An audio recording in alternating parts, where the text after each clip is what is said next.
Good evening, everyone. Wonderful to be with you tonight. My name is Melissa Chiu, and I am director of the Hirshhorn Museum and Sculpture Garden. And I am delighted to be joined by my Smithsonian colleague, Anthea Hartig, who is my co-moderator this evening. She is the Elizabeth Macmillan Director of the National Museum of American History. And we are both in conversation with Julia Sweig, who is the author of a wonderful new book titled Lady Bird Johnson, Hiding in Plain Sight. In the book, Sweig paints a portrait of the former First Lady through previously unknown and overlooked audio diaries, 123 hours of tape in all, that Lady Bird kept throughout her 5+ years in the White House, showing her to be a formidable storyteller and historian, as well as a critical advisor and strategist to her husband, President Lyndon Johnson. Lady Bird's personal narration of key moments of American history brings to life both the tragedies that defined the 1960s, JFK, MLK, and RFK assassinations in the Vietnam War, and the struggles and triumphs of the civil rights movement.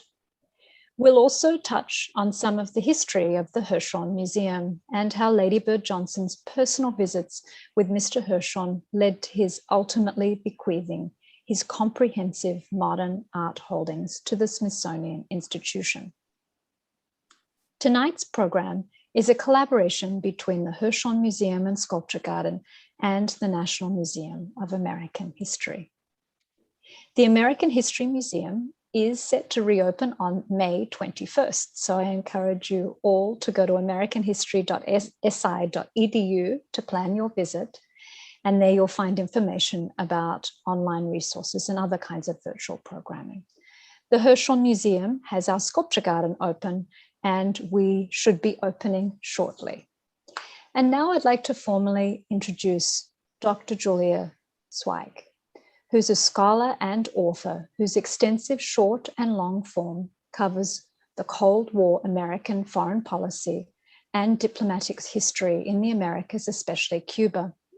As a policy practitioner, she led the Latin American program at the Council on Foreign Relations for 15 years. Her new book, of course, that we're discovering tonight, shifts Julia's focus to American history and politics.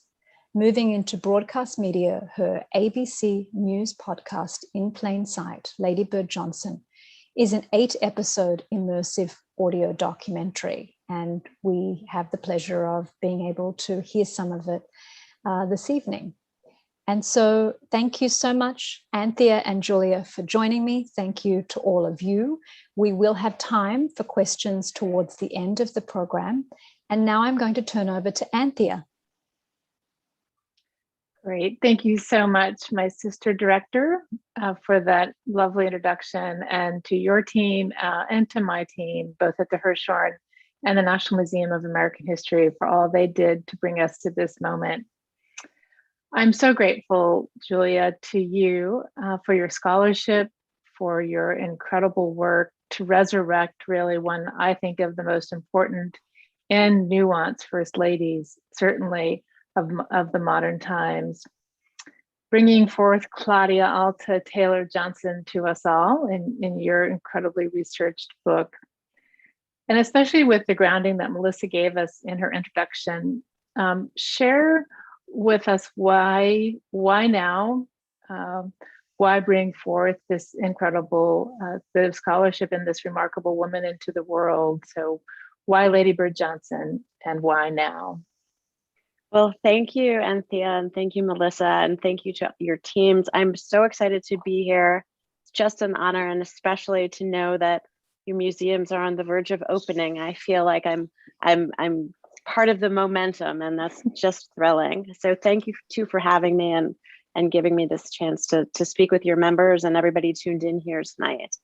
You know, I had spent, as Melissa said, a strong number of years working in a space in foreign policy, diplomatic history in Washington, D.C. as a writer, but also as a practitioner in which the gender imbalance in my field was very pronounced. And at a certain point, two things happened. One, I wanted to pull back and think about broadly the theme of women and power. And the second is that I needed to teach myself something new and find a way to think about and talk about and write about American politics and history. And I was a woman in search of a subject, and didn't actually have the idea of writing about Lady Bird Johnson until I learned that she in fact had this vast, relatively unexcavated body of material at the LBJ library. As Melissa mentioned, the audio tapes, these are extensive, it's an extensive contribution that I think reshapes our understanding of the LBJ presidency. Now I think it's appropriate to think of the two LBJs and their role in shaping the White House in the 1960s. And why now also, of course, is that, we're at a moment when women are pressing ever harder against the glass ceiling. And in American politics, while we have now a woman in the White House as vice president, I think we will soon in our lifetimes have a woman as president. And that will give an opportunity to do something that I think is important to start doing now, which is to rethink how the historiography of the American presidency is told and researched. And so the Lady Bird story just happens to, for me, hit all of those notes. Right. That's my answer to your question of why now and why her. Right. That's wonderfully stated, and especially the ways in which gender identification of roles, what it has meant to be in what was designed as a subservient role, first lady, the first wife, if you will, or occasionally the first daughter, maybe, and really re-examining that, especially in light of, as you said, that now we have the second gentleman in the White House with the election of Vice President Kamala Harris, who, as you know, broke a number of ceilings. Yes. Take me back to Mrs. Johnson's early years. I was struck reading your wonderful work that, of course, they had been there off and on in Washington, D.C. And here in Washington, D.C., I'm on Capitol Hill since 1937. And I saw with you the echoes of Mrs. Johnson learning from Eleanor Roosevelt and really the continuum of the New Deal to the Great Society. To me, it has never made more sense. And I'm a 20th century US historian, as it did when I was reading your book. So maybe connect some of that tissue. Sure. Well, I want to just say that we've put a slide up. This is a photograph that I love very much, and I'll just give it some context because it also goes to Anthea's first question. The power dynamics in the relationship between these two LBJs also is something that I'm making an attempt to recast. And this image, which is Christmas 1963, I think beautifully shows that they had quite a give and take. And it is a dynamic that plays out throughout the Johnson presidency. The telephone was a big deal to them too. And they were working the phones constantly together, passing the phone back and forth. And so I'll give more examples of that, but that's why we decided to share this image with the audience tonight. So the Johnsons, and Lady Bird Johnson specifically, they were Washington animals for many decades before they entered the presidency, before they came into the vice presidency. And LBJ was first elected to the US Congress, and they moved to Washington, D.C. and started dividing their time pretty aggressively between Austin and Washington, D.C. for decades. LBJ moved into to the Senate toward the end of the 1940s, become Senate Majority Leader in 1955. But in that early period, when the Roosevelts were in the White House and Lady Bird was a young congressional spouse, she attended many times events that Eleanor Roosevelt convened at the White House. And she talks about having traveled into the alleys of Capitol Hill in Washington, D.C. with Eleanor Roosevelt. The conditions of the alleys were a great sort of reformist mission to improve life for the residents there, the alley dwellers in Washington, D.C. This precedes what later becomes the work of the Washington National Capital Housing Authority, which is a long piece of Lady Bird's focus much later. So by the time of the 1960 campaign, where the Johnsons are on the vice presidential slot of the ticket, and then especially once they're in the White House, Washington, D.C., not just the nation's capital, but the place where they lived, this very segregated part of the country, the largest Black majority city in the country, a place where there was no representation, no statehood, not even a city council or a mayor in the early 1960s. For the Johnsons, in their mindset, was very much kind of a slightly northern representation of the disenfranchised South that they came from, in addition to being the center of their political operation.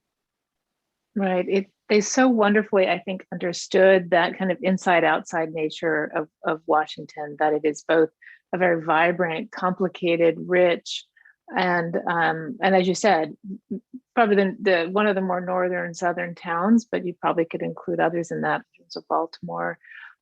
So they both felt at home, but also very startled by what they had seen by the time the so-called Chocolate City, which is a wonderful other book that we both, Julia and I, encourage you to read if you haven't already, about the rise of Washington and the race politics that are still playing out.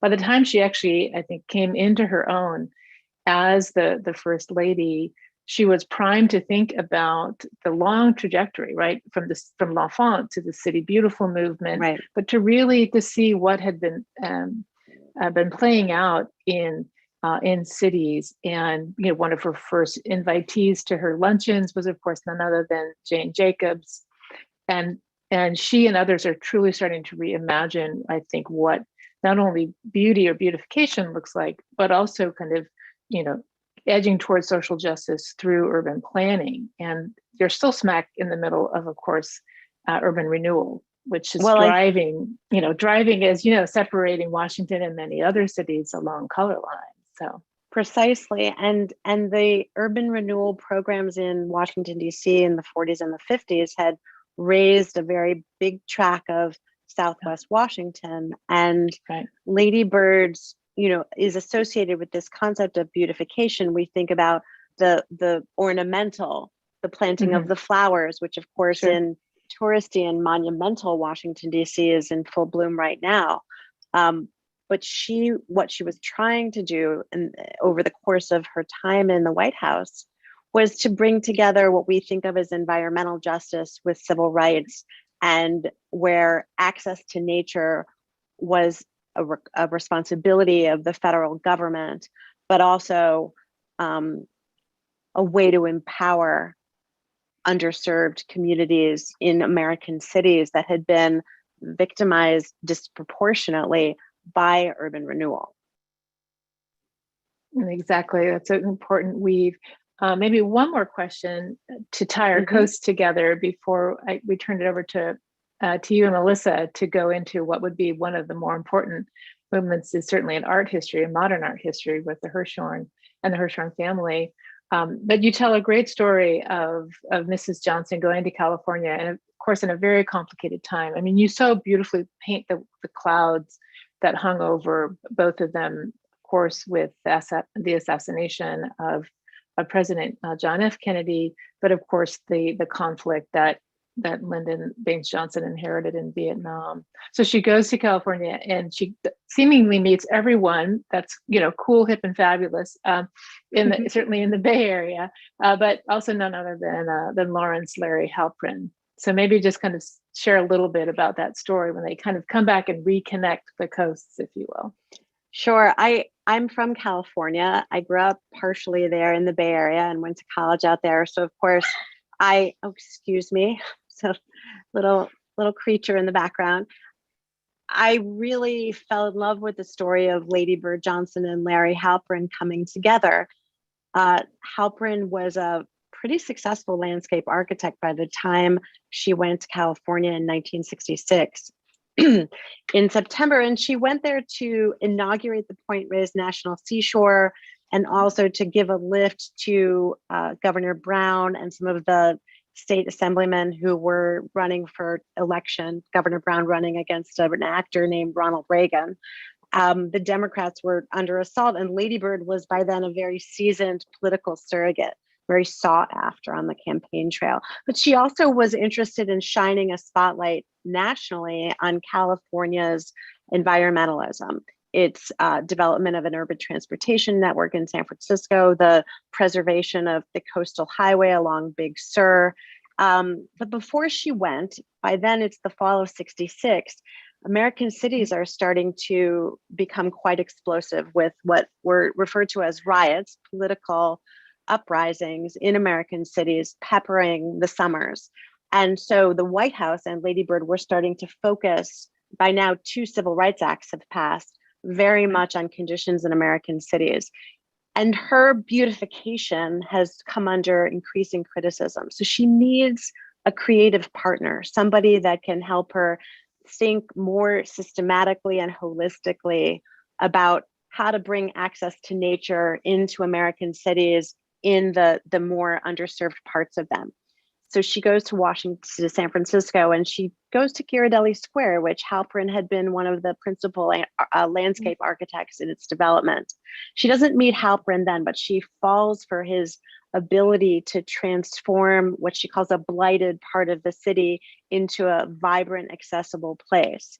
And she writes to him. He's just published his book, Cities. He's recently published a book, Highways, and she raises funds from a philanthropist who's been backing the civil rights movement for him to come to Washington, D.C. and to develop a vision, what becomes a very ambitious vision focused along the Anacostia River in Southeast and Northeast D.C.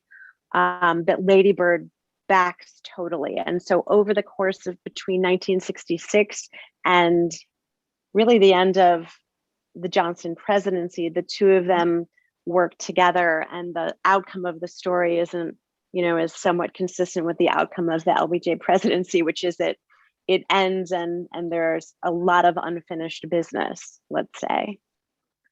Right. Thank you so much for that. And speaking of 1966 and that incredible burst of activity, I'm going to turn it over to Melissa. Thank you, Anthea. So one of the reasons we really wanted to do this program with Julia was also to talk a little bit about the Hirshhorn and Lady Bird Johnson's lesser known but very important role in really securing the Hirshhorn collection for the Smithsonian to establish the National Museum of Modern Art. And we know that Mr. Hirshhorn's collection had reached a degree of acclaim, having been shown at the Guggenheim Museum with 444 works in 1962. And it was at that moment that Mr. Hirshhorn was really being courted by many different cities to establish a namesake museum with his collection. And one of the wonderful, I think, stories that is to some extent that Julia is able to shed some light on is Lady Bird Johnson's role in securing that collection. So here you have a wonderful image with both Mr. and Mrs. Hirshhorn there, and we have the President and Lady Bird Johnson as well. And I might turn over to Julia before we hear from Mrs. Johnson in her own words. But I'd love for you to, in a way, Julia, recount this wonderful story of Lady Bird Johnson's role in securing the collection. I'd love to, Melissa. And this is one of the stories where, I went into telling the story of Lady Bird's time in the White House and was so surprised to learn about it, because of course the mythology about the Kennedys was that they were the the family, Jackie and Jack, who were the arts and culture presidency. And Lady Bird and Lyndon inherited this in very tragic circumstances. And the Northern elite cultural spin about them was that they didn't have the taste or appetite to embrace art, and especially modern art, contemporary art. But lo and behold, in 1965, well, a little bit earlier, Dylan Ripley, who's the secretary of the Smithsonian Institution, becomes a secretary in February of 1964, so the Johnsons haven't been in office for very long. And over the course of 64, he and another individual begin to realize that in Lady Bird Johnson, they have a serious person who's very interested in learning her brief. And her brief includes the White House art collection, but she's also well-read and quite cultured. And so they realize this is a person that they can court to help them court Joe Hirshhorn to donate not to London or New York, and I think was even Tel Aviv on the docket as a potential competitor, but to Washington, D.C. In August of 1965, Lady Bird Johnson, after a series of lovely letters back and forth and a near opportunity to have announced the collection slightly earlier, she takes a trip up to Greenwich, Connecticut to see the Hirshhorn collection, and she's studied before it, so she's prepared for what she's going to see. But I'll say one thing about the particular date that she chose, or that was chosen. She was very involved, and we'll talk about this in this discussion, in the Johnson presidency's campaign for civil rights. And she had attended the signing of the Civil Rights Act in July of 1964, and later campaigned very steadfastly in the South for civil rights. On August 6, 1965 was the day that President Johnson signed into law the Voting Rights Act. But Lady Bird wasn't there because she was in Connecticut with the Hirshhorns as part of this attempt to persuade them to donate to the American people their incredible collection. So what we're going to hear is a bit of her talking into her audio recorder about her visit to Connecticut with the Hirshhorns. And I'm just going to remind everyone, it's quite its original sound, so you might want to turn up the volume as we hear from it. Thank you. We reached the Joseph Hirshhorn residence. A winding driveway led through rhododendron and tall elms up a gentle hill, topped by a dignified, impressive residence, rather English. And there, all similarity to anything I had ever seen before ended. Right in the middle of the circular driveway, in a plot of green, were 5 or 6 huge figures, the burghers of Calais, in chains, marvelous expressions, agony, dignity, endurance, self-sacrifice, by Rodin. Our host, all of 5'2", bouncy, delightful, one of the most interesting men I've met, was at the driveway to meet us, and his pretty, warm, attractive, much younger wife, together with his curator and wife and his lawyer, Sam Harris, and wife. From then on, for the next hour, it was, for me, exciting high living, being pelted by impression after impression, a traditional old-fashioned piece of sculpture, and then some waving wands of aluminum that are rather bolted together to have a certain balance but sway in the wind, some follower of Calder, I suppose, and Henry Moore, many Henry Moore. I think he says he has more than anyone in this country, his favorite being the King and Queen, seated on a bench in the center of his rose garden, not at all clearly defined figures of a man and a woman, but with the fewest lines and molding, depicting nevertheless a certain dignity and quiet and importance. And then there was the one that I call the Hungry Dog Sculptor, because one of his pieces is a very lean, emaciated dog that looks like he's made out of some igneous rock, some fried and bubbled and pitted material that was left in the bottom of the pot when the burning was over. There were all sorts of medium, marble and bronze and wood, some of it painted, and steel and others I didn't even recognize. After a while, you began to see similarities, to be able to recognize them. There was the African influence, and there were some pre-Columbian things. But nothing that I saw was more interesting than our host himself, who told me how he'd been collecting for 40 years, delighting in finding something that had not struck the eye yet of the world, and buying it at a moderate price, to see it rise and become the very expensive thing of the 2 decades later. So, Julia, Lady Bird Johnson seems so comfortable in talking about art, in being amidst art, in trying to, make sense of the most modern of the works that she saw. Tell me why you thought she had that comfort level in that environment. That's a wonderful question. And I have to say, I just sort of have shivers listening to her while seeing the images. It's also an experience where one can really grasp what powers of observation she had, as you note. And I should tell people that when she made these recordings, these were her first drafts and only drafts. She didn't go back and edit and refine. So her training as a journalist and historian too, I think really comes out. And her powers of synthesis, her ability, as you say, to put words to what she's observing visually.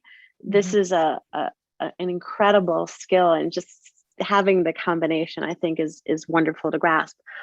Well, she was an incredible judge of character, and she was quite a brilliant woman with a sort of 360-degree capacity to take in what was happening in the room. Very high IQ, very high EQ. And by 1966, she had been playing a very public role, which involved cultivating all kinds of individuals who the Johnsons wanted to bring under their tent. I think she did find Joe Hirshhorn to be completely as adorable and charismatic and attractive. As she said, the most interesting was Mr. Hirshhorn himself. And there's other parts of her diary where she says that he reminds her a lot of LBJ, even though that, there's a foot in difference and a world apart.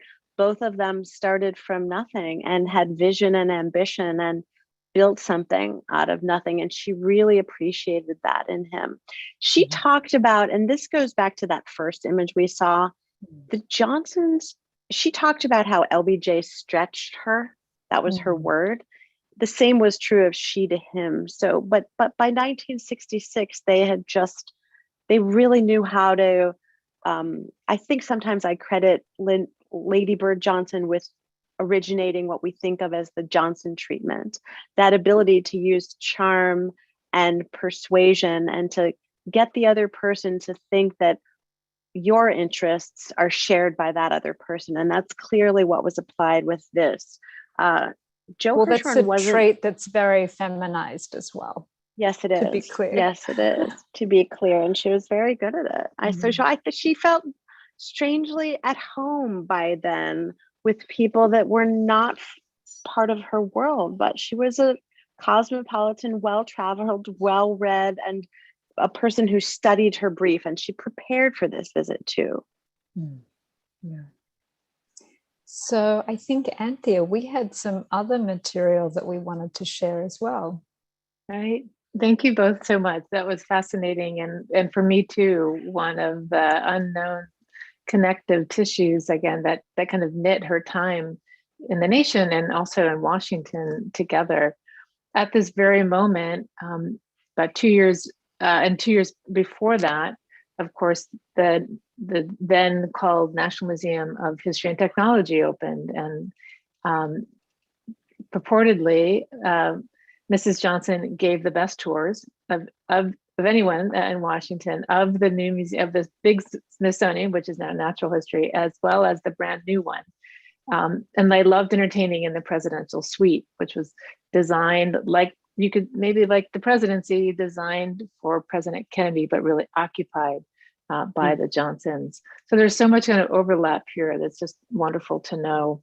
I want to take that theme of this incredible, passionate partner, that the other LBJ, if you will, using her incredible intuition intelligences. And Julia and I are going to take you on a little journey known as the Lady Bird Special Whistle Stop Tour that Mrs. Johnson undertook over 3 days into the South. And as she told her press secretary, don't give me the easy ones, give me the tough ones. Mobile, Savannah, Charleston. And in 3 days, I think I'm right, Julia, she made 49 stops and gave 47 speeches, or? Right, 8 states, 4 days, 47 speeches, a lot. Right, just an incredible amount.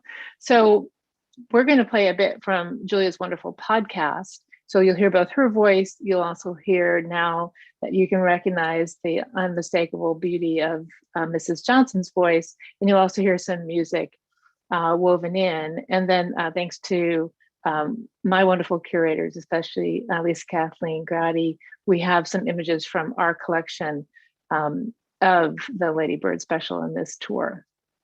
Should we say just one other element, which is that Sure. this takes place. Oh yeah, please, yeah. Right. So as I mentioned, the Civil Rights Act passes in July of 1964, right. And that launches them into the 1964 presidential campaign, right. Where LBJ is the top of the ticket this time, and he has finally selected a vice presidential candidate, Hubert Humphrey, right. And there's a real risk of losing the South. This is the beginning of the end of Democratic Party control in the South. And Lady Bird, when she says that to her press secretary, she's preparing to take a trip in October of 1964 to campaign for civil rights, for the Democratic Party, and for LBJ's election among her people. After all, she was raised in East Texas with family, spending every summer in Alabama. So her orientation is very much to not lose the South by default, as she says. Right. Thank you for that. Sure. Press Secretary Liz Carpenter and Lindy Boggs, wife of a Louisiana congressman, organized a 4-day, 8-state whistle-stop tour of the Deep South. Well, Marlene, obviously there's an election on, and she's helping carry the story of this administration and of her husband's record to big cities, small towns, the byroads and the crossroads. No one knows the story better than Mrs. Johnson. Hard luck woman, bad luck man, we're headed southbound soon as we can. Sister dear, won't you take me by the hand, and you could lead us all the way to the promised land. Bird spends an afternoon calling the governors and senators of each of the 8 states she plans to visit. The most hilarious call probably was to Senator Strom Thurmond. Thurmond is the conservative senator from South Carolina, and jarring by today's standards, he's a Democrat at the time and a devoted segregationist. I quickly gave my reasons for the call, and I would be proud and happy to have him by my side when I went through the state of South Carolina. But Thurmond isn't having any of it. Senator Thurmond said he had to make a very basic decision within the next 2 weeks, and though he thanked me very much, he must regret. In fact, he's just 5 days away from announcing that he's flipping parties and will support Goldwater. Thurmond spends the next 39 years in the Senate as a staunch Republican and relentless opponent of integration and civil rights. And he's not even her toughest nut to crack. There was no use in calling Governor Wallace, not even for courtesy's sake. Alabama Governor George Wallace is probably the most outspoken, diehard opponent of civil rights. And I'm tired of both national parties, and both national parties joined together in the American Congress to pass the infamous so-called civil rights bill that has destroyed the liberty and freedom of the people of this state. And for all the progress with legislation, civil rights is facing a backlash, especially in the South, and it's growing more violent. In the evening, rioting broke out in downtown St. Augustine as about 500 angry whites crashed through police lines and attacked Negro demonstrators. One of the first stops on Lady Bird's tour is Richmond, Virginia. Richmond is truly a barometer of the New South. Goldwater is gaining ground here. Lady Bird is greeted by a banner that says, "Fly away, Lady Bird." Here in Richmond, buries the cat's meow. Okay, it's not a warm welcome, but it's hardly threatening. Probably you and other people are wondering why I made this trip. I am here on behalf of the Democratic Party, the party of your ancestors and mine. But as her train moves south, there's a growing air of menace. In Columbia, South Carolina, Liz Carpenter and the advance team land at the airport in the early afternoon and notice a carload of 6 men in shirt sleeves. They sat silent, sullen, and stared at us, Liz wrote in her memoir. I had an eerie feeling I was seeing the face of hate. White supremacist groups have infiltrated the crowd, yelling, "Johnson is a communist." They carry signs saying things like, "Blackbird, go home." It's the least offensive of their racial epithets, and it gives Lady Bird just a taste of the hate, the everyday racism Black people face in the South. My friends, this is a country of many viewpoints, and I respect your right to express your own. Now it's my turn to express mine.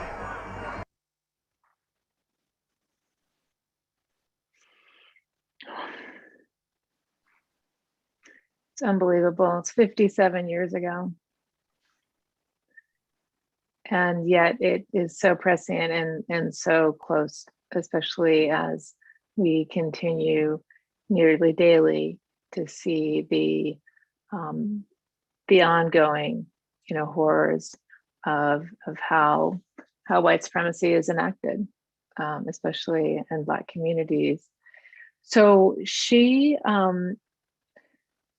the 50,000 little whistles, of which, we showed you one, and the, 17,000, wrapped pieces of saltwater taffy. This is what we showed you from the collection is, of course, some of the typical, although Johnson style, so big and bold and fabulous, campaign materials, right?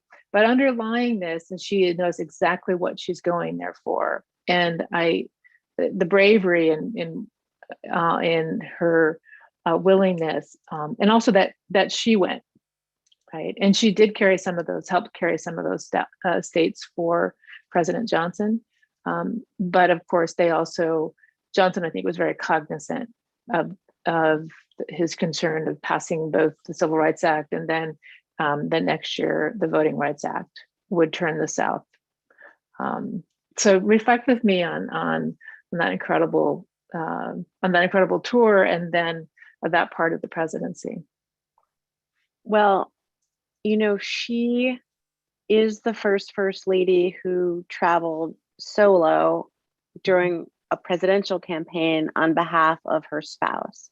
Eleanor Roosevelt traveled a great deal with Franklin, and then separately on her own poverty tours, but not in a campaign context. So she was breaking some ground there. And, there's a nice backstory in terms of the planning. One of the things that I think of in terms of Lady Bird's importance is that she's really the person to modernize the office of the First Lady. I see her as the bridge between Eleanor Roosevelt and Hillary Clinton. And by the time we're in, late 1964, she's already starting to put together a pretty significant staff. We heard at the beginning, both press staff, chief of staff, of course, social staff, but policy staff on her environmental agenda. But we heard at the very beginning, Liz Carpenter. And Liz Carpenter is a very essential person, not just to Lady Bird, but I think of her as the Valerie Jarrett of the Johnson White House, because she had known the Johnsons for decades. She was part of their Texas and Washington inner circle. She was a journalist who, back to Eleanor Roosevelt's time in the White House, was one of the cub reporters attending those ERTs that she had for women journalists only when journalism was so gendered in terms of the profession in Washington. In any case, Liz Carpenter and Lady Bird and Lindy Boggs, who becomes a member of Congress, whose husband is from a representative from Louisiana, come up with this idea of a first lady's campaign trip through the South. And they go to the West Wing, to Liz's counterparts in the West Wing, and give them this idea. And they're like, no way. That won't work. I know. I love that. That won't work. Yeah. That won't work. And so Liz goes to LBJ and says, and she's like, there are two people that LBJ that can say anything to LBJ, and one is Liz Carpenter and the other is Lady Bird. So she overrides entirely, brings LBJ on board. He, of course, knows the value that Lady Bird brings, and immediately deploys staff and resources to get it done. I like that very much. And, I do think, back to the point that you made, Anthea, at the beginning, which is that the intensity, how palpable the backlash of white supremacist institutions she anticipated coming into and running into, and then did run into, including death threats.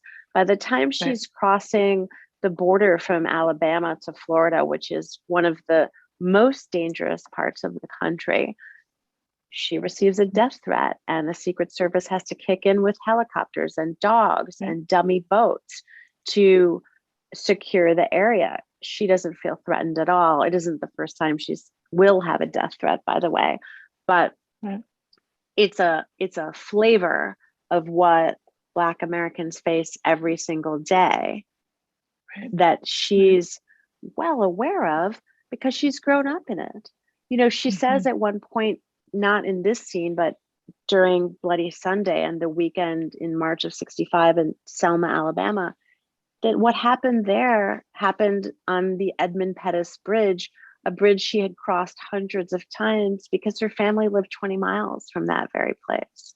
So she felt in her bones exactly the intensity she was getting into, but wanted to make the case that the New South was something that people ought to rally around. Right. Even though I think probably as she saw some of it slipping through her fingers. Without a doubt. Or being burned. Yeah. With her advanced team, you tell a story that her advanced team in North Carolina stayed with the governor, Sanford. I think it was Governor Sanford at the time. And they woke up the next morning to a fiery cross being burned on the governor's mansion lawn. So she hadn't even gotten, she hadn't really gotten, 2 states away before she, I think, and her team knew what they were up against. Yes, and I remember coming across and being really struck by a letter that she wrote to the Democratic National Committee saying, this is on her return, so there's still several weeks left of the campaign. She says, I'm really worried that these hate groups are infiltrating our campaign rallies. And what the effect is that they're going to bring our people down. And I'm concerned that the presence of these hate groups are going to sort of lowest common denominator our own party activism. And it's just so profoundly— She's meaning white hate groups, right? Mostly white, but also integrated party party staff and party operatives. Yeah, correct. It's another kind of modern moment of trying to say, when they go low, we need to stay high. Right. That was incredibly challenging for them, especially when she had, and you lay this out so well in your book, she was the voice that convinced President Johnson to run. He had another plan, right? He was going to be a one-term vice president, and they were going to get back, and he was going to be president of San Marcos College, and they were going to have their businesses. They were quite attuned and quite sophisticated business people. They were going to have their ranch. Yes, they were. Yeah. Yes, and I know that we're going to open it up to questions soon, right. but it's about a minute. Okay. So I'll just wrap this up by saying, because you gave a flavor of it, that another kind of the subtitle of the book, Hiding in Plain Sight, is that all this source material has been sitting around in archives, really unassessed, unexcavated. And one of the things I found was a pretty significant memo that she wrote to him in May of 1964 when he wanted to seriously was considering not running in November of 1964. And she, in this document, lays out the arc of his entire presidency, including the date when he's going to announce that he won't run for a second term. So back to that first image, this is a powerful partnership in which he relies on her for many, many components of the decisions he makes, upside and downside. We haven't talked about Vietnam much, but that's there as well. Right, but I'd love to maybe in the questions, I think we probably have something about that, but she ends that letter, I'm not afraid of time or lies or losing money or defeat. And the final analysis, I can't carry any of the burdens you talked of. Of course, she can carry some of them. I know it's only your choice, but I know you are as brave as the other 35. Yeah, that's beautiful. Right. Well, thank you so much. We have some great questions lined up. Excellent. And so for our wonderful attendees, thank you. And I hope that you have found this as enlightening as Melissa and Julia and I have. And just please go ahead and use the Q&A function to submit questions. And I get to be the moderator of those questions with my gratitude. And I might, Melissa, if you don't mind, also ask you a couple questions too, because I'm fascinated about the kind of the legacy of that Hirshhorn Johnson, Ripley, incredible power triangle there. So our first one is, Julie, would you describe the relationship between Jackie Kennedy and Lady Bird Johnson, which you spent a really wonderful part of your book doing? Yeah. Yes. I found their relationship to be enormously touching. Again, I'll use the word power. It's one of my areas of focus in this story. When Jackie came to Washington in the 1950s, Lady Bird was coming to the heights of her power as spouse of the Senate Majority Leader, LBJ. And she worked very hard to help Jackie come into the world of Senate wives. I mean, Jack was first in the House and then in the Senate, like LBJ. And LBJ, Lady Bird had a lot of tenderness for her, and Jackie wasn't super wild about the political spouse scene. She was a society photographer, and she was almost 20 years younger than Lady Bird. But the relationship begins to shift, of course, when Lady Bird and when Lyndon joins the ticket, now with the dynamics flipped, with the Kennedys on top and the Johnsons playing second fiddle. But in the 1960 campaign, Lady Bird becomes Jackie's support and surrogate. And Jackie is battling miscarriages, is pregnant, doesn't want to travel. And Lady Bird, I always miss the number, but if I said it was almost 100,000 miles, I probably wouldn't be exaggerating, that she traveled for Jackie and for Lyndon in the campaign with Jackie's family, sisters, Rose, etc. Won Texas for the Kennedys. But of course, Texas for the Kennedys and the Johnsons then becomes this stinging moment that changes everything with November 22nd, 1963, a moment when, as you say, the Johnsons thought maybe the Kennedys were going to dump LBJ from the ticket and he would retire and become president of. So the exquisite and tender moments that the two women share come really especially in the 14 days of transition between November 22nd, 1963 and December 6th, when Jackie moves out of the White House with her two children. It sours a little bit afterward. There's a pretty dramatic moment after Bobby Kennedy's assassination that Lady Bird narrates that I write about. And then they find one another again well into the 1980s. Right, and they rekindle that friendship. They rekindle the friendship, and Lady Bird travels to New York for Jackie's funeral. The third Kennedy funeral she attends. Right. Yeah, thank you so much. So I just have a nice comment to relay that from Diane Toms, that she graduated from Anacostia High School in 1966 and can speak firsthand of Mrs. Johnson's beautification projects. This has been a wonderful program, and I have a new vision of Lady Bird. Thank you, Diane. That's so nice. Yeah. Thank you. Yeah. One of the interesting questions, and you talk about it really importantly, is in her zeal of, I think, of inclusion in particular, and also the rockiness of those of the mid 60s.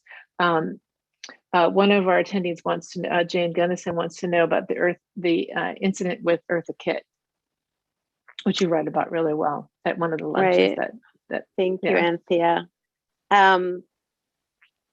There's an entire chapter dedicated to that of the book, so I'll try to do it justice, but do so concisely. Lady Bird was an advocate for women as professionals. She had a kind of curated feminism, never called herself a feminist, but put together lunches at the White House called doers luncheons. And Thea mentioned that one of the first people she had was Jane Jacobs. One of the last people she had in January 1968 was not coming as a speaker, but as a guest to a discussion about crime in American streets. Now the country has really shifted. We've had summers of riots and uprisings, and the political context of 1968 is pushing the Democrats to back a crime bill, which is in fact the crime bill that passes and lays the groundwork for a lot of the police brutality that we've had since. In any case, Eartha Kitt, who's now starring in Batman and has become this wildly successful global performer who's grown up in South Carolina and later in New York, has been putting her resources behind a group in Anacostia called Rebels with a Cause, and also dance groups in Watts. So she's a civil rights activist. She's friends with James Baldwin. She's not just a performer, she's an activist. But since she's got some contact with kids in American cities and has testified in Congress even, she's invited to come to speak. And the incident is pretty well known among some circles, but in this heavily protocoled space where the choreography of a White House luncheon is set from the beginning, she breaks protocol and she stands up and challenges the president and then Lady Bird Johnson. And especially Lady Bird says, look, if you want to know why why American kids are in the streets, it's because of Vietnam. And she ties together sort of the great war abroad with the war at home. And the spin afterwards is quite disproportionate to what actually happened in the room. That's one of the things that I tried to show.